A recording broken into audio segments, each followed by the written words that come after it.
Praise the Lord. Praise the Lord. Praise the Lord.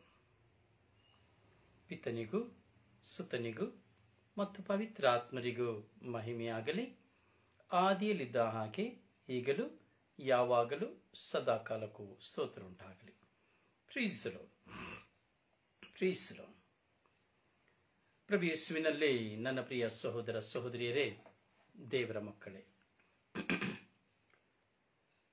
ಪ್ರಭು ಯೇಸು ಕ್ರಿಸ್ತರ ಕೃಪಾಶೀರ್ವಾದವು, ದೇವರ ಪ್ರೀತಿಯು, ಪವಿತ್ರ ಆತ್ಮರ ಅನ್ಯೋನ್ಯತೆಯು ನಿಮ್ಮೆಲ್ಲರೊಡನೆ ಇರಲಿ. Praise the Lord. Praise the Lord. ಪ್ರಿಯರೇ, ದೇವರು ನಮ್ಮನ್ನ ಎಷ್ಟು ಪ್ರೀತಿಸುತ್ತಾರೆ ಎಂಬುದು ನಮಗೆ ಗೊತ್ತುಂಟು.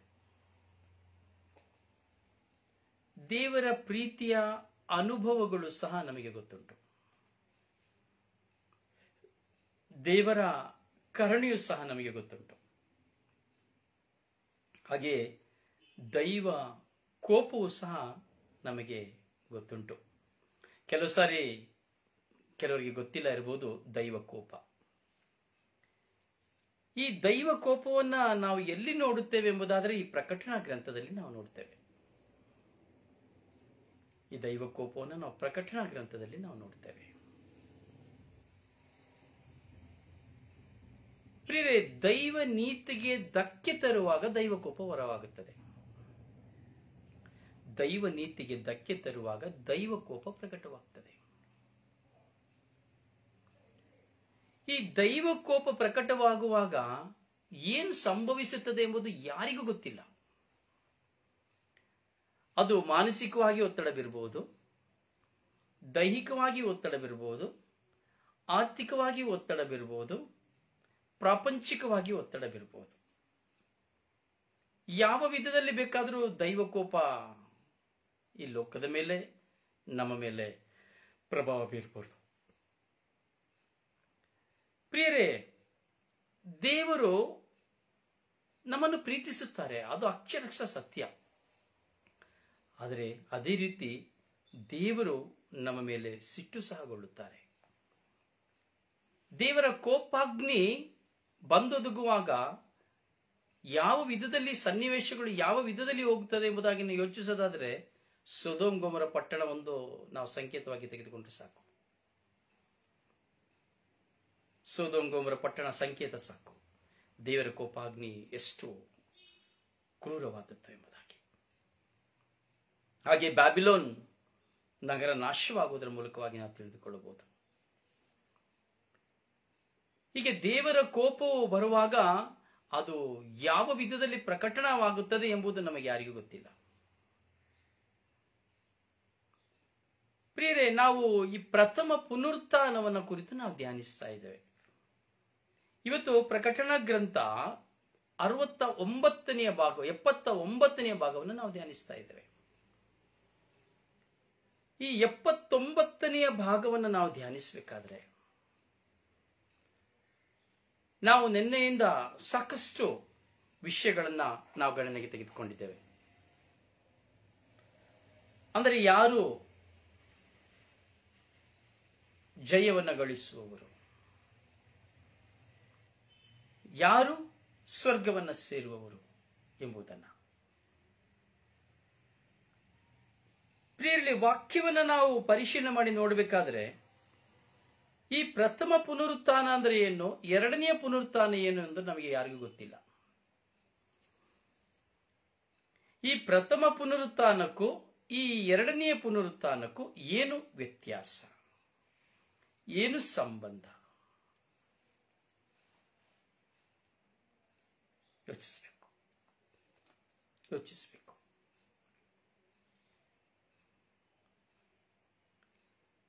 ಪ್ರಿಯರೇ, ಈ ಪ್ರಥಮ ಪುನರುತ್ಥಾನದಲ್ಲಿ ಒಂದಾಗುವುದು ಎಂದೇಳಿದರೆ ನಾವು ನೋಡ್ತೀವಿ, ಯೇಸು ಸ್ವಾಮಿ ಪುನರುತ್ಥಾನ ಹೊಂದಿದರು. ತದ ಬಳಿಕ ನಾವು ಸಹ ಪುನರುತ್ಥಾನ ಹೊಂದುತ್ತೇವೆ. ಯೇಸು ಸ್ವಾಮಿ ಮೇಘರೂಢರಾಗಿ ಮಧ್ಯ ಆಕಾಶದಲ್ಲಿ ಮೇಘರೂಢರಾಗಿ ಬರಬೇಕಾದ್ರೆ, ತುತ್ತೂರಿಯ ನಾದಸ್ವರ ಕೇಳಬೇಕಾದ್ರೆ ಸತ್ತವರೆಲ್ಲರೂ ಸಮಾಧಿಯಿಂದ ಪುನರುತ್ಥಾನ ಹೊಂದುವರು ಎಂಬುದಾಗಿ ವೇದವಾಕ್ಯ ಹೇಳುತ್ತದೆ.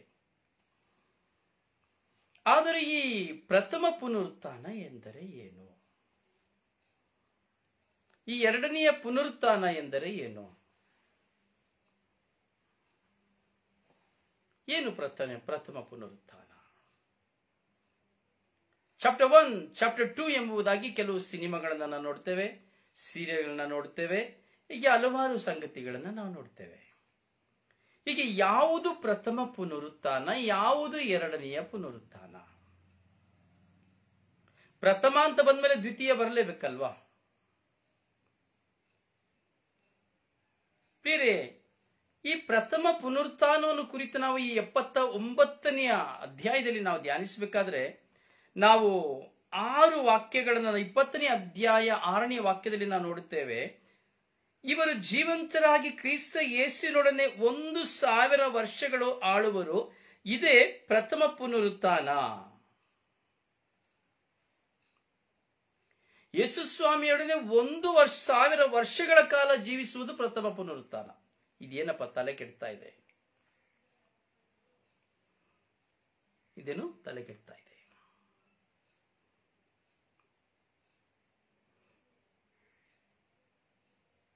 ಯೇಸು ಸ್ವಾಮಿಯೊಡನೆ 1 ವರ್ಷ ಕಾಲ 1000 ವರ್ಷ ಜೀವಿಸುವುದು ಪ್ರಥಮ ಪುನರುತ್ಥಾನ. ಇದು ಯಾರಿಗಾದರೂ ಅನುಭವ ಆಗ್ತದ?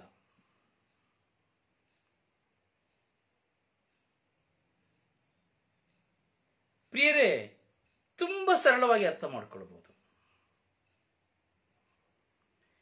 ಈ ಪ್ರಥಮ ಪುನರುತ್ಥಾನ ಎಂದು ಹೇಳುವುದಾದರೆ ಯಾವಾಗ ಈ ಪ್ರಥಮ ಪುನರುತ್ಥಾನ ನಮಗೆ ಲಭ್ಯವಾಗ್ತದೆ ಅಂದ್ರೆ, ನಾನು ಇಹಲೋಕದ ಪಯಣದಲ್ಲಿ, ವಾಕ್ಯ 5ನೇ ವಾಕ್ಯದಲ್ಲಿ ಹೇಳುವಾಗೆ, ನಾನು ಇಹಲೋಕದ ಪಯಣದಲ್ಲಿ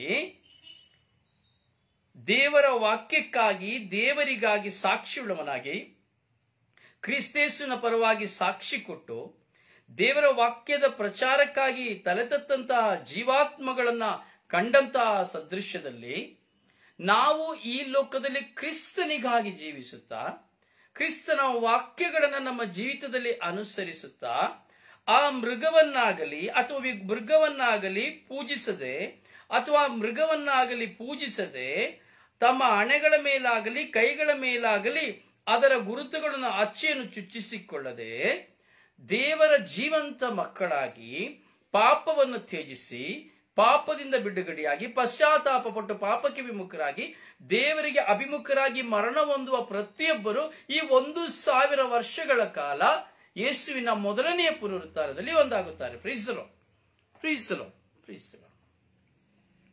ಹೌದು ಪ್ರಿಯರೇ, ಪುನರುತ್ಥಾನ ಆಗ್ತಾರೆ 1000 ವರ್ಷಗಳ ಕಾಲ. ಈ ಇಹಲೋಕದ ಪಯಣದಲ್ಲಿ ನಾನು ಕ್ರಿಸ್ತಂಬರನಾಗಿ ನಾನು ಜೀವಿಸುವಾಗ ಮಾತ್ರವೇ 1000 ವರ್ಷ ನಾನು ಮೊದಲನೆಯ ಪುನರುತ್ಥಾನದಲ್ಲಿ ಒಂದಾಗಲು ಸಾಧ್ಯ. ಈ ಮೊದಲನೆಯ ಪುನರುತ್ಥಾನದಲ್ಲಿ ನಾನು ಒಂದಾಗಲಿಲ್ಲ, ಮತ್ತೆ ಇನ್ನು ಎಲ್ಲಿ ಎರಡನೇ ಪುನರುತ್ಥಾನ? ಫಸ್ಟ್ ಸ್ಟ್ಯಾಂಡರ್ಡ್ ನಾನು ಪಾಸ್ ಆಗಲಿಲ್ಲ, ಇನ್ನು ಹೇಗೆ ಸೆಕೆಂಡ್ ಸ್ಟ್ಯಾಂಡರ್ಡ್ಗೆ ಹೋಗುದು? ಹೈಸ್ಕೂಲ್ ಪಾಸ್ ಆಗಲಿಲ್ಲ, ಮತ್ತೆ ಇನ್ನೇಗೆ ಕಾಲೇಜಿಗೆ ಹೋಗುದು? ಕಾಲೇಜ್ ಪಾಸ್ ಆಗಲಿಲ್ಲ, ಇನ್ನೇಗೆ ಡಿಗ್ರಿಗೆ ಹೋಗುದು? ಪ್ರಥಮ ಪುನರುತ್ಥಾನವೆಂಬುದು ಈ ಲೋಕದ ಜೀವಿತದಲ್ಲಿ ನಾವು ಅನುಭವಿಸಬೇಕಾಗಿರುವಂಥದ್ದು. ನಾನು ಸತ್ಯಸಂಧನಾಗಿ ಕ್ರಿಸ್ತಾಂಬರನಾಗಿ ಕ್ರಿಸ್ತನಿಗಾಗಿ ಜೀವಿಸಬೇಕು. ಹೇಗೆ ಪ್ರೇಷಿತರಂತೆ, ಪ್ರವಾದಿಗಳಂತೆ, ರಕ್ತಸಾಕ್ಷಿಗಳಂತೆ, ಸಂತರಂತೆ ಪ್ರತಿಯೊಬ್ಬ ವ್ಯಕ್ತಿಯು ಪ್ರಭು ಯೇಸು ಕ್ರಿಸ್ತರ ಮಾರ್ಗದಲ್ಲಿ ನಡೆಯಬೇಕು. Praise the lord, praise the lord, praise the lord. ಹೌದು ಪ್ರಿಯರೇ, ಪ್ರಭು ಯೇಸು ಕ್ರಿಸ್ತರ ಮಾರ್ಗದಲ್ಲಿ ನಡೆಯಬೇಕು. ದೇವರ ವಾಕ್ಯಕ್ಕೆ ಕಿವಿಗೊಟ್ಟು ಅದನ್ನು ಆಲಿಸಿ ಪಾಲಿಸಬೇಕು. ಕೇವಲ ಆಲಿಸುವುದರಿಂದ ಅಲ್ಲ, ಪಾಲಿಸುವುದರಿಂದ ನಮಗೆ ವಿಮೋಚನೆ. ನೋಡಿ, ಇವತ್ತು ಎಷ್ಟೋ ಜನ ಧ್ಯಾನಗಳಿಗೆ ಹೋಗಿ ಮನ ಪರಿವರ್ತನೆ ಒಂದು ಬರುತ್ತಾರೆ ಎಂಬುದಾದರೆ ಕಾರಣ ಅವರ ಮನಸ್ಸಾಕ್ಷಿ ಅವರೊಂದಿಗೆ ನುಡಿದ ಮಾತಿನ ಶಕ್ತಿ. ಅಯ್ಯೋ, ನಾನು ಮಾಡಿದ್ದು ತಪ್ಪು, ನಾನು ಇನ್ನೂ ತಪ್ಪು ಮಾಡಬಾರದು ಎಂದು ತೆಗೆದುಕೊಂಡಂತ ತೀರ್ಮಾನ. ಹೌದು ಪ್ರಿಯರೇ, ಮೊದಲನೆಯ ಪುನರುತ್ಥಾನ ಎಂಬುದು ನಾನು ಈ ಲೋಕದಲ್ಲಿ ಹೇಗೆ ಜೀವಿಸುತ್ತೇನೋ ಅದಕ್ಕೆ ಅನುಸಾರವಾಗಿ ಅದು ಮೊದಲನೇ ಪುನರುತ್ಥಾನವಾಗಿರುತ್ತದೆ, ಪ್ರಥಮ ಪುನರುತ್ಥಾನವಾಗಿರುತ್ತದೆ.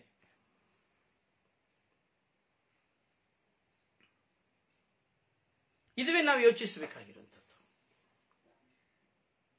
ಹೀಗೆ ಪ್ರಥಮ ಪುನರುತ್ಥಾನ, ಎರಡನೇ, ಹೀಗೆ ಯಾರೆಲ್ಲ ನಾವು ಈ ಲೋಕದಲ್ಲಿ ಆ ಘಟಸರ್ಪಕ್ಕೆ ವಿರುದ್ಧವಾದ ಕಾರ್ಯಗಳನ್ನು ಮಾಡದೆ, ಆ ಘಟಸರ್ಪಕ್ಕೆ ಶರಣಾಗದೆ, ವಿಗ್ರಹಾರಾಧನೆಗೆ ಮಣಿಯದೆ,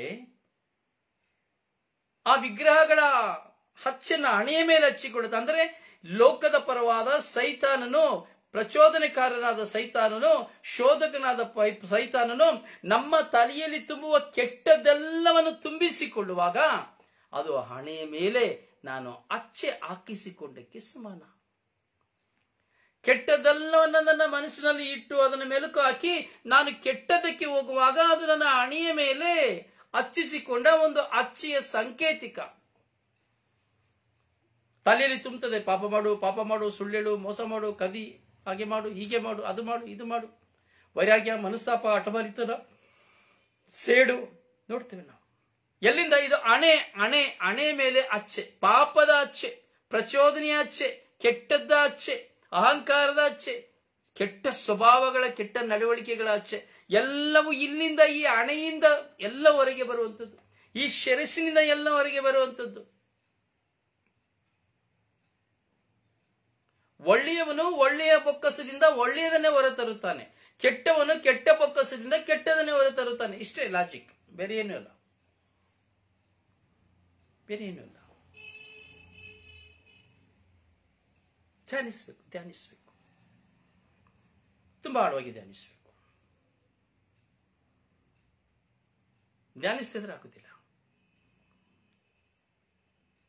ಈಗ ಈ ಹಣೆಯ ಮೇಲೆ ಇದೆ ಚಿಂತೆ, ಬೇರೆ ಏನೂ ಇಲ್ಲ.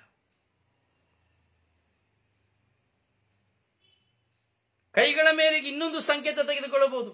ಈ ಕೈಗಳಿಂದ ನಾವು ಮಾಡುವಂತಹ ಪಾಪಕೃತ್ಯಗಳು, ಅನ್ಯಾಯ, ಅನಾಚಾರ, ಅಕ್ರಮ, ಲಂಚ, ಕೊಲೆ, ಹೀಗೆ ಪಾಪಕ್ಕೆ ಉಪಯೋಗಿಸುವಂತಹ ಈ ಎಲ್ಲಾ ಕೈಗಳಿಂದ ಮಾಡುವಂಥದ್ದು ಈ ಕೈಗಳ ಮೇಲೆ ಹಾಕಿಸಿಕೊಳ್ಳುವ ಅಚ್ಚೆಯ ಸಂಕೇತ. ಪಾಪದ ಕೈಗಳಾಗಿ, ಪಾಪದ ಚಿಂತೆಗಳಾಗಿ, ಪಾಪದ ದೇಹವಾಗಿ ಈ ಲೋಕದಲ್ಲಿ ನಾನು ಜೀವಿಸುವಾಗ ನಾನು ಪ್ರಥಮ ಪುನರುತ್ಥಾನದಲ್ಲಿ ಹೇಗೆ ಪಾಲುಗಾರನಾಗಲು ಸಾಧ್ಯ?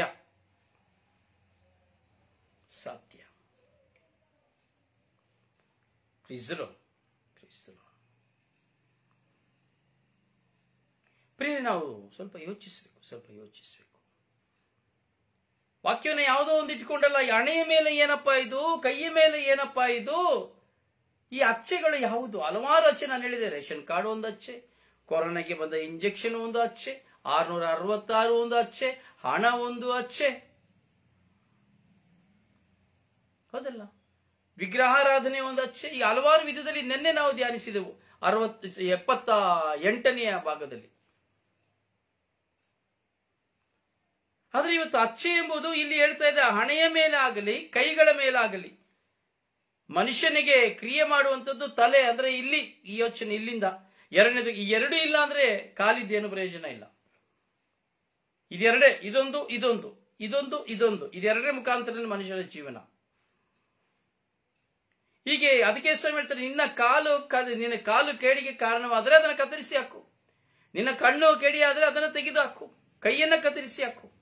ಅಂದರೆ ಅದರಿಂದ ಬಹಿಷ್ಕರಿಸು ಅವುಗಳನ್ನ ಎಂಬುದಾಗಿ ಅರ್ಥ. ಅವುಗಳನ್ನ ನಿನ್ನಿಂದ ಬಹಿಷ್ಕರಿಸು. ಆದ್ರೆ ದೇವಸ್ವಾಮಿ ಹೇಳಿಲ್ಲ, ಒಂದು ಹೇಳ್ಬೇಕಾಗಿತ್ತು, ನಿನ್ನ ಬಾಯಿ ಪಾಪಕ್ಕೆ ಕಾರಣವಾದ್ರೆ ಬಾಯಿನ ಕರೆದು ಹಾಕು ಅಂತ ಹೇಳ್ಬಿಟ್ಟು ಹೇಳಲಿಲ್ಲ.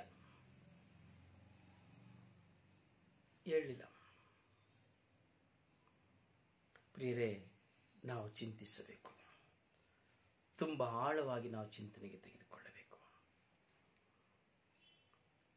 ಆಳದ ದೃಷ್ಟಿಯಲ್ಲಿ ವಾಕ್ಯವನ್ನು ನಾವು ನೋಡಬೇಕು.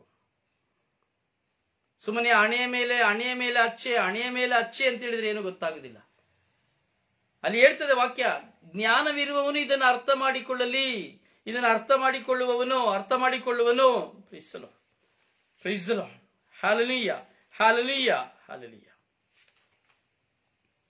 ಏನ್ ಮಾಡ್ಬೇಕಂತೆ?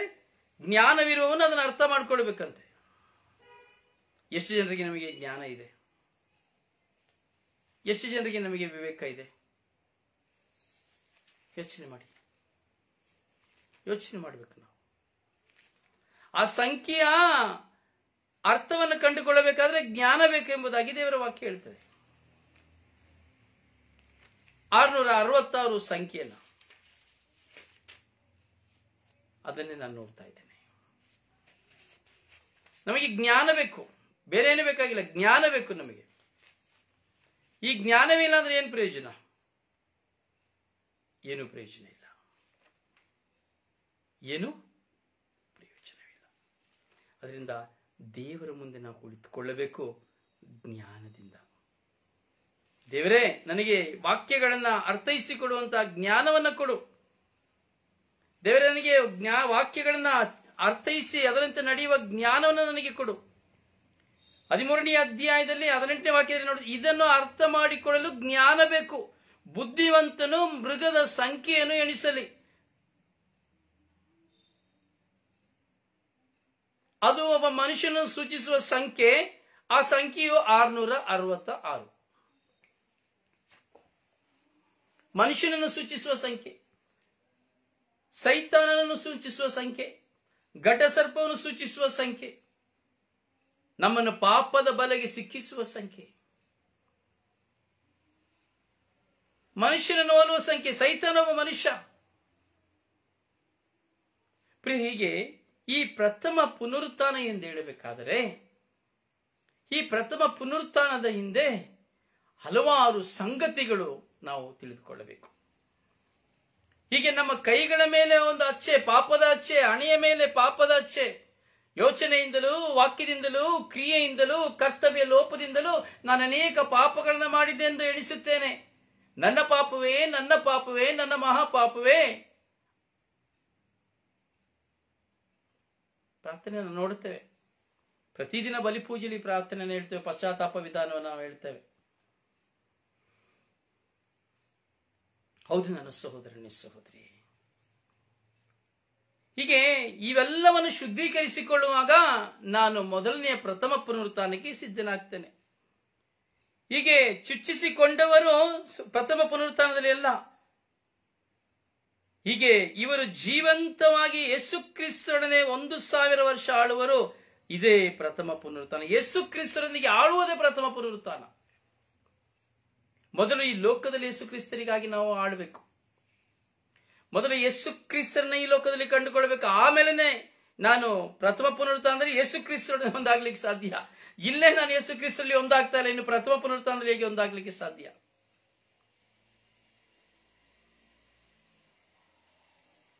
ಯೋಚನೆ ಇಲ್ಲೇ ಬಾಯಿ ಸರಿ ಇಲ್ಲ, ಇನ್ನು ಅಲ್ಲಿ ಆಗುದಿಲ್ಲ, ಆಗ್ಲಿಕ್ಕಿಲ್ಲ. ಪ್ರಿಯರೇ, ನಾವು ಧ್ಯಾನಕ್ಕೆ ತೆಗೆದುಕೊಳ್ಳಬೇಕು. ಇವತ್ತು ಚಿಕ್ಕದಾಗಿ ನಾವು ಧ್ಯಾನಿಸ್ತಾ ಇದ್ದೇವೆ, ಯಾಕೆಂದ್ರೆ ಈ ಚಾಪ್ಟರ್ನ ನಾನು ಅಧ್ಯಾಯವನ್ನ ಕ್ಲೋಸ್ ಮಾಡಲಿಕ್ಕೆ ಈ ಸೆಕ್ಟರ್ ನಾನು ಮುಗಿಸಬೇಕಾಗಿದೆ. ಒಂದು ಅರ್ಧ ತಾಸಿನಲ್ಲಿ ಇವತ್ತಿನ ಸೆಷನ್ ನಾನು ಮುಗಿಸ್ಲಿಕ್ಕೆ ಹೋಗ್ತಾ ಇದ್ದೇನೆ. ಪ್ರಿಯ, ಎರಡನೇದಾಗಿ ನಾವು ನೋಡುವಾಗ ಇನ್ನುಳಿದ 1000 ವರ್ಷಗಳು ಮುಗಿಯುವವರೆಗೂ ಜೀವಂತರಾಗಲಿಲ್ಲ.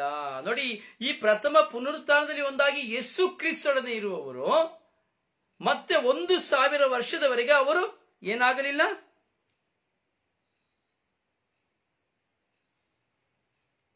ಅವರು ಪುನರುತ್ಥಾನ ಮರಣದಿಂದ ಇನ್ನುಳಿದ ಆ 1000 ವರ್ಷಗಳು ಮುಗಿಯುವ ತನಕ ಜೀವಂತರಾಗಲಿಲ್ಲ. ಅಂದರೆ ಪುನರುತ್ಥಾನದಲ್ಲಿಯೇ ಇದ್ದರು, ಸತ್ತು ಇದ್ದರು, ಸತ್ತು ಹೋಗಿದ್ರು. ಪುನರುತ್ಥಾನ ಅಲ್ಲ, ಸತ್ತು ಹೋಗಿದ್ರು. ಅಂದ್ರೆ ಅವರಿಗೆ ಜೀವನೇ ಬರಲಿಲ್ಲ. ಯಾಕಂದ್ರೆ ಅವರು ಮೊದಲನೇ ಪುನರುತ್ಥಾನದಲ್ಲಿ ಪಾಲುಗಾರರಾಗಲಿಲ್ಲ. ಈ ಪಾಪಿಸ್ಟನು 1000 ವರ್ಷಗಳ ಕಾಲ ಅವನು ಆಗಿಯೇ ಇರ್ತಾನೆ. ಆದರೆ ಪುಣ್ಯಸ್ಥನು ಯೇಸು ಕ್ರಿಸ್ತರಿಗಾಗಿ ಜೀವಿಸುವವನು 1000 ವರ್ಷಗಳ ಕಾಲ ಯೇಸುವಿನೊಡನೆ ಜೀವಿಸ್ತಾನೆ. ಸಿನಿಮಾದಲ್ಲಿ ಹೇಗೆ ಪಾರ್ಟ್ 1 ಪಾರ್ಟ್ 2 ಅಂದ್ರೆ ಮೊದಲಿನಿಂದ ಇಂಟರ್ವೆಲ್ ವರೆಗೆ ಒಂದು ಚಾಪ್ಟರ್, ಇಂಟರ್ವೆಲ್ ಇಂದ ಕೊನೆಗೆ ಒಂದು ಫಸ್ಟ್ ಹಾಫ್ ಸೆಕೆಂಡ್ ಹಾಫ್ ಅಂತ ಹೇಳ್ತಾರೆ.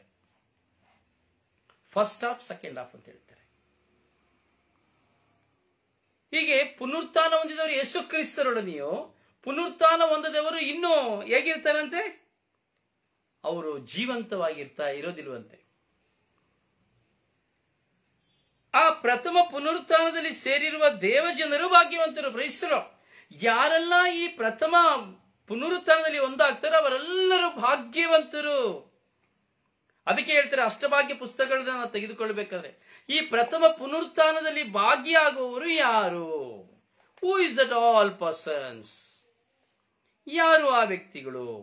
ಈ ಪ್ರಥಮ ಪುನರುತ್ಥಾನದಲ್ಲಿ ಒಂದಾಗುವಂತಹ ವ್ಯಕ್ತಿಗಳು ಯಾರು? ನಾವು ಮತ್ತಾಯನ ಶುಭ ಸಂದೇಶ 5ನೇ ಅಧ್ಯಾಯವನ್ನು ನಾವು ತಿರುವಿ ಹಾಕಬೇಕಾದ್ರೆ ಆ 5ನೇ ಅಧ್ಯಾಯದಲ್ಲಿ ನಾವು ಅಷ್ಟಭಾಗ್ಯಗಳನ್ನ ನಾವು ನೋಡುತ್ತೇವೆ. ಯಾರು ಆ ಪ್ರಥಮ ಪುನರುತ್ಥಾನದಲ್ಲಿ ಸೇರಿರುವ ದೇವ ಜನರು ಭಾಗ್ಯವಂತರು. ಯಾರು ಆ ಭಾಗ್ಯವಂತರು ದೇವಜನರು? ಪಾರಮಾರ್ಥಿಕವಾಗಿ ಬಡವರಾಗಿದ್ದು ತಮ್ಮ ಜೀವಿತದಲ್ಲಿ ಎಂತಹ ಬಡತನ ಬಂದರೂ ಅದನ್ನು ಸಹಿಸಿಕೊಳ್ಳುತ್ತಾ ಪಾಪಕ್ಕೆ ಹೋಗುತ್ತಾ, ಮೋಸಕ್ಕೆ ಹೋಗುತ್ತಾ, ವಂಚನೆಗೆ ಹೋಗುತ್ತಾ, ಅಲ್ಲ ವಂಚನೆಗೆ ಹೋಗದೆ, ಪಾಪಕ್ಕೆ ಹೋಗದೆ, ಮೋಸಕ್ಕೆ ಹೋಗದೆ, ಅನ್ಯಾಯಕ್ಕೆ ಹೋಗದೆ ದೇವರ ಸಾಮ್ರಾಜ್ಯಕ್ಕಾಗಿ ದೇವರಲ್ಲಿ ಭಯಭಕ್ತಿಯುಳ್ಳವರಾಗಿ ಜೀವಿಸುವವರು ಈ ಪರಮಾರ್ಥಿಕವಾಗಿ ಭಾಗ್ಯವಂತರು. ಸ್ವರ್ಗರಾಜ್ಯ ಅವರದು ಎಂಬುದಾಗಿ ಈ ವಾಕ್ಯ ಹೇಳುತ್ತದೆ. ಇವರು ಪ್ರಥಮ ಪುನರುತ್ಥಾನದಲ್ಲಿ ಒಂದಾಗುವವರು ಭಾಗ್ಯವಂತರು. ಎರಡನೇದಾಗಿ ದುಃಖಿಗಳು ಭಾಗ್ಯವಂತರು. ತಮ್ಮ ಜೀವಿತದಲ್ಲಿ ದುಃಖವನ್ನು ಪಡುತ್ತಾ ಏನೂ ತಪ್ಪು ಮಾಡದೆ, ಏನೂ ಇಲ್ಲದೆ ಜೀವಿತದಲ್ಲಿ ದುಃಖವೇ ತುಂಬಿ ಹೋಗಿ ದುಃಖದಲ್ಲಿ ತುಂಬುವಂತವರನ್ನ ಹೇಳಿದ ದುಃಖಿಗಳ. ಯಾಕಂದ್ರೆ ದೇವರು ಅವರನ್ನ ಸಂತೈಸುವರು. ಜೀವಿತದಲ್ಲಿ ಎಲ್ಲ ಸಾಯುವ ತನಕ ದುಃಖದಲ್ಲಿ ಚಿಂತಿಸಿ ಚಿಂತಿಸಿ ಚಿಂತೆಗೆ ಚಿತೆಯಾಗಿ ಸಮಾಧಾನವಿಲ್ಲದೆ, ಪ್ರೀತಿ ಇಲ್ಲದೆ, ಶಾಂತಿ ಇಲ್ಲದೆ, ನೆಮ್ಮದಿ ಇಲ್ಲದೆ ಜೀವಿಸುವಾಗ ಕ್ರಿಸ್ತನಿಗಾಗಿ ಜೀವಿಸುವ ಜೀವಿತದಲ್ಲಿ ಈ ಶಾಂತಿ ಸಮಾಧಾನವನ್ನು ಕಳೆದುಕೊಂಡು ಜೀವಿಸುವಾಗ, ದುಃಖದಿಂದ ಬಾಧೆ ಪಡುವಾಗ ಅವರು ಭಾಗ್ಯವಂತರು. ಯಾಕೆಂದರೆ ಅವರನ್ನು ದೇವರು ಸಂತೈಸುವರು. ಈ 1000 ವರ್ಷಗಳು ದೇವರು ಅವರನ್ನು ಸಂತೈಸುತ್ತಾರೆ. ವಿನಯಶೀಲರು ಭಾಗ್ಯವಂತರು. ದೇವರ ವಾಗ್ದಾತ ನಾಡಿಗೆ ಬಾಧ್ಯಸ್ಥರು. ವಿನಯತೆ. ಅಯ್ಯೋ, ಅವರು ಹೇಳುವ ಮಾತಿಗೆ ನಾನು ಶಿರವಾಗಬೇಕು. ಅಯ್ಯೋ, ಅವರು ಹೇಳಿದಂತಹ ನುಡಿಗಳನ್ನು ನಾನು ಪಾಲಿಸಬೇಕು. ಅಯ್ಯೋ, ನನ್ನೊಡನೆ ಅವರು ಮಾತಾಡುವ ಮಾತುಗಳು ಅಷ್ಟು ಶ್ರೇಷ್ಠವಾಗಿದೆ. ಅಯ್ಯೋ, ನಾನು ಅವರ ಮುಂದೆ ವಿನಯತೆಯಿಂದಿರಬೇಕು. ಅಯ್ಯೋ, ನಾನು ವಿಧೇಯತೆಯನ್ನು ತೋರಬೇಕು. ಅಯ್ಯೋ, ಅವರು ಹಿರಿಯರಾಗಿದ್ದಾರೆ. ಅಯ್ಯೋ, ಅವರು ದೊಡ್ಡವರಾಗಿದ್ದಾರೆ. ಅಯ್ಯೋ, ಸ್ಥಾನಮಾನದಲ್ಲಿ ನಾನು ಅವರ ಮುಂದೆ ವಿನಯತೆ ಉಳ್ಳವನಾಗಿರಬೇಕು. ಎತ್ತವರ ಮುಂದೆ ವಿನಯತೆಯನ್ನಾಗಿರಬೇಕು. ವಿನಯ ಹೃದಯವನ್ನು ನಾವು ತೋರಿಸಬೇಕು. ವಿನಯಶೀಲರು ಭಾಗ್ಯವಂತರು. ನ್ಯಾಯ ನೀತಿಗಾಗಿ ಹಸಿದು ಆತರಿಯುವವರು ಭಾಗ್ಯವಂತರು. ಜೀವಿತದಲ್ಲಿ ಏನೇ ಕೆಲಸ ಮಾಡುವ ಸ್ಥಳದಲ್ಲಿ ಎಲ್ಲಿ ಆಗಲಿ ಏನೇ ಅನ್ಯಾಯ ನಡೆಯುವಾಗ ನ್ಯಾಯಕ್ಕಾಗಿ ಎದೆ ಎತ್ತಿ, ನ್ಯಾಯಕ್ಕಾಗಿ ಹೆಜ್ಜೆ ಇಟ್ಟು, ನ್ಯಾಯಕ್ಕಾಗಿ ಕೈ ಎತ್ತಿ, ನ್ಯಾಯಕ್ಕಾಗಿಯೇ ಹೋರಾಡುವ ಪ್ರತಿಯೊಬ್ಬ ಮನುಷ್ಯನು 1000 ವರ್ಷಗಳು ಆ ಮೊದಲನೇ ಪುನರುತ್ಥಾನದಲ್ಲಿ ಒಂದಾಗುವರು. ದಯಾವಂತರು ಭಾಗ್ಯವಂತರು. ದೇವರ ದಯೆ ಅವರಿಗೆ ದೊರಕುವುದು ಯಾವಾಗ? ನಾನು ದಯೆ ತೋರುತ್ತಾ, ಕರುಣೆ ತೋರುತ್ತಾ ಈ ಲೋಕದಲ್ಲಿ ನಾನು ಜನಿಸಿ ಜೀವಿಸಿ ಸಾಯುವಾಗ ನಾನು ಮೊದಲನೇ ಪುನರುತ್ಥಾನದಲ್ಲಿ ಒಂದಾಗುತ್ತೇನೆ, ದಯಾವಂತನಾಗಿ ನಾನು ಜೀವಿಸಿದ ಕಾರಣ. ನಿರ್ಮಲ ಹೃದಯಗಳು ಭಾಗ್ಯವಂತರು. ಅವರು ದೇವರನ್ನ ಕಾಣುವರು. ನಿರ್ಮಲವಾದ ಹೃದಯ, ಪ್ರೀತಿಸುವ ಹೃದಯ. ಅದಕ್ಕೆ ಒಂದು ಚಿಕ್ಕ ಹಾಡು ನನ್ನ ನೆನಪಿಗೆ ಬರ್ತಾ ಇದೆ. ನಿರ್ಮಲ ಮನಸ್ಸು ಪ್ರೀತಿಸ ಹೃದಯ ನನ್ನ ಪ್ರತಿರೂಪ, ಮಾನವ ಸೇವೆಯ ಮಾಡುವ ನಿನ್ನಲ್ಲಿ ನನ್ನ ನಿಜ ರೂಪ.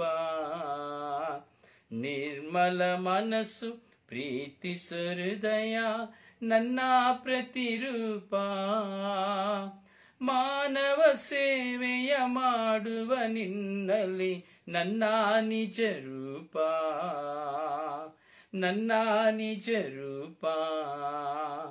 ಮಮತೆ ಮಾತಿನಲ್ಲಿ ನನ್ನ ವಾಣಿ ಇದೆ, ತ್ಯಾಗ ಪ್ರೇಮದಲ್ಲಿ ನನ್ನ ವಾಣಿ ಇದೆ. ದೈವ ಕಾಣಿಸದು ಎಂಬ ನುಡಿ ಬೇಡ,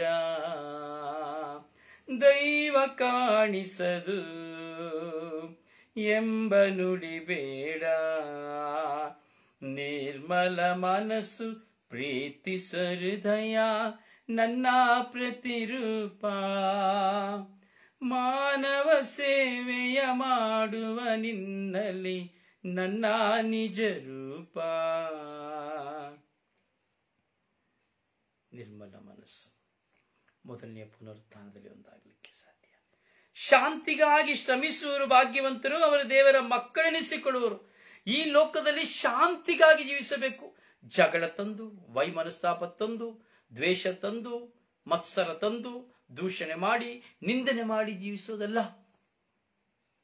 ಸಹನೆಯಿಂದ, ಶಾಂತತೆಯಿಂದ, ಶಾಂತ ಹೃದಯರು, ದೀನ ಹೃದಯರು ಆದ ಯೇಸುವೇ, ನನ್ನ ಹೃದಯವನ್ನು ನಿಮ್ಮ ಹೃದಯದಂತೆ ಮಾಡ ಕರುಣಿಸಿ. ಪ್ರೀಸಲು ಹೌದು ಪ್ರಿಯರೇ, ಶಾಂತಿಗಾಗಿ ಶ್ರಮಿಸಬೇಕು. ಆಗ 1,000 ವರ್ಷಗಳು ಪುನರುತ್ಥಾನವನ್ನು ನಾವು ಪಡೆಯುತ್ತೇವೆ.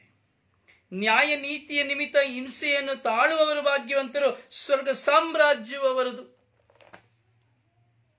ನ್ಯಾಯ ನೀತಿ ನಿಮಿತ್ತವಾಗಿ ಹಿಂಸೆಯನ್ನು ಅನುಭವಿಸಬೇಕು. ಧಿಕ್ಕರಿಸುವಾಗ ಭಾಗ್ಯವಂತರು, ತಿರಸ್ಕರಿಸುವಾಗ ಭಾಗ್ಯವಂತರು, ಇಲ್ಲ ಸಲ್ಲದ ನಮ್ಮ ಮೇಲೆ ಹೇಳುವಾಗ ಭಾಗ್ಯವಂತರು, ನೀತಿಯ ನಿಮಿತ್ತವಾಗಿ ದಂಡನೆಯನ್ನು ಅನುಭವಿಸುವರು ಭಾಗ್ಯವಂತರು. ಹೌದು ಪ್ರಿಯರೇ, ಭಾಗ್ಯವಂತರು. ಹೀಗೆ ಈ ಅಷ್ಟಭಾಗ್ಯಗಳೊಂದಿಗೆ ನಾವು ಪಶ್ಚಾತ್ತಾಪಪೂರ್ವಕ ಜೀವಿತದೊಂದಿಗೆ ನಾವು ಈ ಲೋಕದಲ್ಲಿ ಜೀವಿಸಿದ್ದಾದರೆ ಪ್ರಿಯರೇ, ನಾವು ಮೊದಲನೆಯ ಪುನರುತ್ಥಾನದಲ್ಲಿ ಒಂದಾಗುತ್ತೇವೆ. ಪ್ರಥಮ ಪುನರುತ್ಥಾನದಲ್ಲಿ ನಾವು ಒಂದಾಗುತ್ತೇವೆ.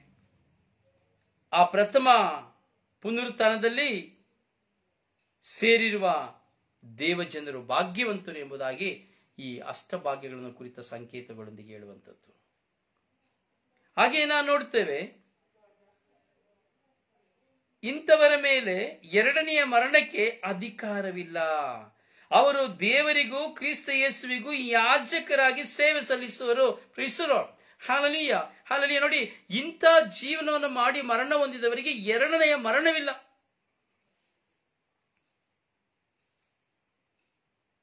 ಎರಡನೆಯ ಮರಣಕ್ಕೆ ಅಧಿಕಾರವೇ ಇಲ್ಲ. ಸೈತಾನ ಇವರ ಮೇಲೆ ಅಧಿಕಾರ ದಬ್ಬಾಳಿಕೆ ಮಾಡ್ಲಿಕ್ಕೆ ಆಗೋದೇ ಇಲ್ಲ.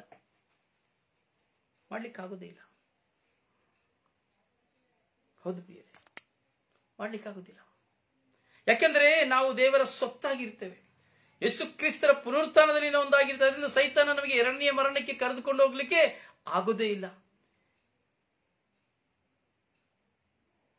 ನೋಡಿ, ಇಲ್ಲಿ ನಾವು ಈ ಲೋಕದಲ್ಲಿ ಈ ಅಷ್ಟಭಾಗ್ಯಗಳಿಗೆ ಅನುಸಾರವಾಗಿ ಹಾಗೂ ದೈವ ವಾಕ್ಯಕ್ಕೆ ಅನುಸಾರವಾಗಿ, ಧರ್ಮಶಾಸ್ತ್ರಕ್ಕನುಸಾರವಾಗಿ, ದೇವರು ಕೊಟ್ಟಂತ ಆಜ್ಞೆಗನುಸಾರವಾಗಿ ನಾನು ಜೀವಿಸುವಾಗ ಈ ಮೊದಲನೆಯ ಪುನರುತ್ಥಾನದಲ್ಲಿ ನಾವು ಒಂದಾಗುತ್ತೇವೆ. ಮಾತ್ರವಲ್ಲ, ಇಲ್ಲಿ ಮಹತ್ತರವಾದ ಒಂದು ನುಡಿಯನ್ನು ನಾವು ನೋಡುತ್ತೇವೆ.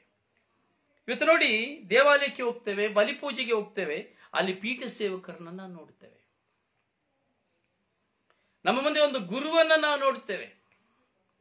ಬಲಿಪೂಜೆನ ಅರ್ಪಿಸುವಂತ ಗುರುಗಳ ಮುಂದೆ ನಾವು ನಿಂತುಕೊಳ್ತೇವೆ, ಕೈ ಕಟ್ಕೊಂಡು ನಿಂತ್ಕೊಳ್ತೇವೆ, ಗಂಟೆ ಹೊಡಿತಾ ನಿಂತ್ಕೊಳ್ತೇವೆ, ಮೊಣಕಾಲು ಹಾಕಿ ನಿಂತ್ಕೊಳ್ತೇವೆ, ಪ್ರಾರ್ಥನೆ ಮಾಡಿ ನಿಂತ್ಕೊಳ್ತೇವೆ. ನೋಡಿ, ಈ ಮೊದಲನೆಯ ಪ್ರಥಮ ಪುನರುತ್ಥಾನದಲ್ಲಿ ಒಂದಂತಹ ವ್ಯಕ್ತಿಗಳು ನಾವು ನೋಡಬೇಕಾದರೆ ಇವರು ಏನಾಗಿರ್ತಾರೆ ಪರಲೋಕದಲ್ಲಿ ಅಂದ್ರೆ, ದೇವರಿಗೂ ಕ್ರಿಸ್ತೇಸುವಿಗೂ ಯಾಜಕರಾಗಿ ಸೇವೆ ಸಲ್ಲಿಸುವರು. Hallelujah, hallelujah, hallelujah. Praise the Lord. Yesu ಸ್ವಾಮಿ ನಮ್ಮ ಪಕ್ಕದಲ್ಲಿ ನಿಂತಿರ್ತಾರಂತೆ, ತಂದೆ ದೇವರು ನಮ್ಮ ಪಕ್ಕದಲ್ಲಿ ನಿಂತಿರ್ತಾರಂತೆ. ಯೇಸು ಕ್ರಿಸ್ತರಿಗೂ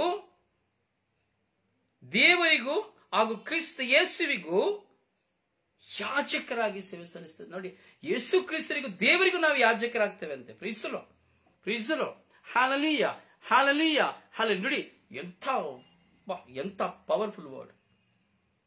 ನಾವೆಲ್ಲ ಯೇಸು ಸ್ವಾಮಿಗೂ ದೇವರಿಗೂ ಯಾಜಕರಾಗ್ತೇವೆ ಅಂತೆ. ಈ ಕಾಲದಲ್ಲಿ ನಮ್ಮ ಮುಂದೆ ಒಂದು ಯಾಜಕರಿದ್ದಾರೆ ಬಲಿಯನ್ನು ಅರ್ಪಿಸಲಿಕ್ಕೆ. ಅವರ ಮುಂದೆ ನಿಂತ್ಕೊಂಡು ನಾವು ಬಲಿಯನ್ನು ಅರ್ಪಿಸ್ತಾ ಇರ್ತೇವೆ. ಅವರು ಅರ್ಪಿಸುವಾಗ ನಾವು ಪ್ರಾರ್ಥನೆ ಮಾಡಿ ನೋಡ್ತಾ ಇರ್ತೇವೆ. ಆದರೆ ನಾವು ಮೊದಲನೆಯ ಪುನರುತ್ಥಾನದಲ್ಲಿ, ಪ್ರಪ್ರಥಮ ಪುನರುತ್ಥಾನದಲ್ಲಿ ಭಾಗಿಯಾಗುವಾಗ ಯೇಸು ಕ್ರಿಸ್ತರಿಗೂ ದೇವರಿಗೂ ನಾವು ಯಾಜಕರಾಗಿರ್ತೇವೆ. ಅಂದ್ರೆ ನಾವೆಲ್ಲರೂ ಯಾಜಕತ್ವವನ್ನು ಹೊಂದಿದ್ದೇವೆ, ಯಾಜಕರಾಗಿದ್ದೇವೆ. ಅದಕ್ಕೆ ಸಂತ ಪೌಲನು ಸಹ ತುಂಬಾ ಸುಂದರವಾಗಿ ಈ ವಾಕ್ಯವನ್ನು ಕುರಿತು ಹೇಳ್ತಾರೆ. ರಾಜ ಯಾಜಕರು ಎಂಬುದಾಗಿ ಹೇಳ್ತಾರೆ. ಪ್ರಿಯರೇ, ನಾವು ಸ್ವರ್ಗ ರಾಜ್ಯದಲ್ಲಿ ಮೊದಲನೇ ಪುನರುತ್ಥಾನದಲ್ಲಿ ನಾವು ಯಾಜಕರಾಗ್ತೇವೆ, ಪುರೋಹಿತ ಕುಲದವರಾಗ್ತೇವೆ, ಬಲಿ ಅರ್ಪಿಸುವವರಾಗ್ತೇವೆ. Hallelujah, hallelujah. ಅದು ಮಾತ್ರವಲ್ಲ, ಕ್ರಿಸ್ತ ಯೇಸುವಿನೊಡನೆ 1000 ವರ್ಷಗಳ ಕಾಲ ಆಳುತ್ತೇವೆ. ಹಾಲೆಲೂಯ, ಅಲ್ಲಿ ಯಾವ ರೀತಿ ಆಳುತ್ತೇವೆ ಎಂಬುದಾದರೆ, ನಾನು ಯೇಸು ಕ್ರಿಸ್ತರಿಗೂ ದೇವರಿಗೂ ನಾನು ಯಾಜಕನಾಗಿ ಈ ಲೋಕದಲ್ಲಿ ಜೀವಿಸ್ತೇನೆ. ಎಂತಹ ಭಾಗ್ಯ! ಇಮ್ಯಾಜಿನ್ ಮಾಡ್ಲಿಕ್ಕೆ ಆಗ್ತದ?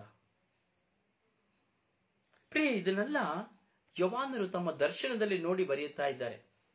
ಈ ಪುಸ್ತಕದಲ್ಲಿ ಬರೆಯಲ್ಪಟ್ಟಿದೆ. ಈ ಪ್ರಥಮ ಪುನರುತ್ಥಾನದ ಒಳಗಿರುವಂತಹ ಈ ರಹಸ್ಯವಿದು. ಪ್ರಥಮ ಪುನರುತ್ಥಾನದ ರಹಸ್ಯ ಏನಪ್ಪಾ ಅಂದ್ರೆ, ನಾನು ಯೇಸು ಕ್ರಿಸ್ತರಿಗೂ ದೇವರಿಗೂ ಯಾಜಕನಾಗಿ ನಾನು ಸೇವೆ ಸಲ್ಲಿಸುತ್ತೇನೆ. ಆಗ ಯೇಸು ನಡೆದ 1000 ವರ್ಷಗಳ ಕಾಲ ನಾನು ಆಳುತ್ತೇನೆ. ಎರಡನೆಯ ಮರಣಕ್ಕೆ ನನ್ನ ಮೇಲೆ ಅಧಿಕಾರವಿಲ್ಲ. ಎರಡನೆಯ ಮರಣಕ್ಕೆ ನನ್ನ ಮೇಲೆ ಅಧಿಕಾರವಿಲ್ಲ. ಪ್ರೀಸಲೋ, ಹಾಲೆಲೂಯ, ಹಾಲೆಲೂಯ, ಹಾಲೆಲೂಯ, ಹಾಲೆಲೂಯ. ಹೌದು ನನ್ನ ಸಹೋದರನೇ, ಸಹೋದರಿ, ಯಾವುದಕ್ಕೂ ನಮ್ಮ ಮೇಲೆ ಅಧಿಕಾರವಿಲ್ಲ. ಅದಕ್ಕೆ ಏ ಮರಣವೇ, ಎಲ್ಲಿ ನಿನ್ನ ವಿಷಕೊಂಡಿಯಲ್ಲಿ? ಯೇಸು ಕ್ರಿಸ್ತರ ಪುನರುತ್ಥಾನದಲ್ಲಿ ನಾವು ಒಂದಾಗಬೇಕು. ಈ ಎರಡನೆಯ ಪುನರುತ್ಥಾನದಲ್ಲಿ ನಾವು ಒಂದಾಗಬೇಕು. ಈ 1000 ವರ್ಷಗಳು ನಾನು ಯೇಸು ಕ್ರಿಸ್ತರೊಂದಿಗೆ ಜೀವಿಸಬೇಕು. ಇಂಥ ಒಂದು ಭಾಗ್ಯವನ್ನು ಪಡೆದುಕೊಳ್ಳಲಿಕ್ಕೆ ನಾನು ದೇವರ ಸಾಮ್ರಾಜ್ಯಕ್ಕಾಗಿ ನಾನು ಧ್ಯಾನಿಸಬೇಕು. ದೈವ ಚಿತ್ತವನ್ನು ನಾವು ನೆರವೇರಿಸಬೇಕು. ದೈವ ಕಾರ್ಯವನ್ನು ನಾವು ಪ್ರಗತಿಗೆ ತರಬೇಕು. ಹೀಗೆ ನಾನು ಯೇಸು ಕ್ರಿಸ್ತನಿಗೂ ದೇವರಿಗೂ ಯಾಜಕನಾಗಿ ಸೇವೆ ಸಲ್ಲಿಸ್ತೇನೆ. ಈ ಪ್ರಥಮ ಪುನರುತ್ಥಾನದಲ್ಲಿ ನಾನು ಒಂದಾಗುವಾಗ, ಆಗ 1000 ವರ್ಷಗಳ ಕಾಲ ನಾನು ಯೇಸು ಕ್ರಿಸ್ತರೊಂದಿಗೆ ಜೀವಿಸ್ತೇನೆ. ಪ್ರೀಸಲೋ, ಪ್ರೀಸಲೋ, ಪ್ರೀಸಲೋ. ಅದರಿಂದ ಪ್ರಿಯರೇ, ಈ ಗೌಪ್ಯ ಸಂಗತಿಯನ್ನು ನಾವು ಅರ್ಥ ಮಾಡಿಕೊಂಡಿದ್ದೇವೆ. ಈ ಗೌಪ್ಯ ಸಂಗತಿಗಳು ಕೇವಲ ಒಂದು ಕಾಟಾಚಾರ ಅಲ್ಲ, ಇವೆಲ್ಲವೂ ದೇವರ ವಾಕ್ಯ. ಯೋಹಾನರಿಗೆ ದೇವರು ಕೊಟ್ಟಂತ ಒಂದು ವಿಷನ್, ಕನಸಿನಲ್ಲಿ ಪಡೆದಂತ ಕೆಲವು ಸಂಕೇತಗಳು. ಅದರಿಂದ ಪ್ರಿಯರೇ, ನಾವು ಆಲಿಸುವ, ಧ್ಯಾನಿಸುವ, ಪ್ರಾರ್ಥಿಸುವ ಈ ಪ್ರಥಮ ಪುನರುತ್ಥಾನದಲ್ಲಿ ಭಾಗಿಯಾಗುವ ನಾನು ಯೇಸು ಕ್ರಿಸ್ತರಿಗೂ ದೇವರಿಗೂ ಯಾಜಕರಾಗಿರ್ತೇನೆ ಎಂಬುದಾಗಿ ಒಂದು ಕ್ಷಣ ಇಮ್ಯಾಜಿನ್ ಮಾಡಿ ನೋಡಿ. ನಿಮ್ಮ ಕಣ್ಣುಗಳನ್ನು ಮುಚ್ಚಿ ಈಗಲಾದರೂ ಆಮೇಲಾದರೂ ಇಮ್ಯಾಜಿನ್ ಮಾಡಿ ನೋಡಿ.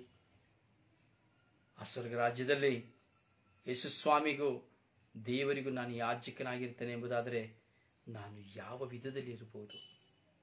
ಎಷ್ಟು ಸೌಂದರ್ಯವಿರಬಹುದು ನನಗೆ, ನಾನೆಷ್ಟು ಪ್ರಕಾಶಮಯವಾಗಿರಬಹುದು, ಅಥವಾ ನನ್ನ ಸುತ್ತಲೂ ಎಷ್ಟು ಕೆರೂಬಿಗಳಿರಬಹುದು, ನನ್ನ ಸುತ್ತಲೂ ಎಷ್ಟು ದೇವದೂತರುಗಳಿರಬಹುದು, ಎಷ್ಟು ಸುಂದರವಾದಂತಹ ಹಾಡುಗಾರಿಕೆ ಇರಬಹುದು, ಎಷ್ಟು ಕೆರೂಬಿಗಳು ತನ್ನ ರೆಕ್ಕೆಯನ್ನು ಬಡಿಯುತ್ತಾ ಇರಬಹುದು.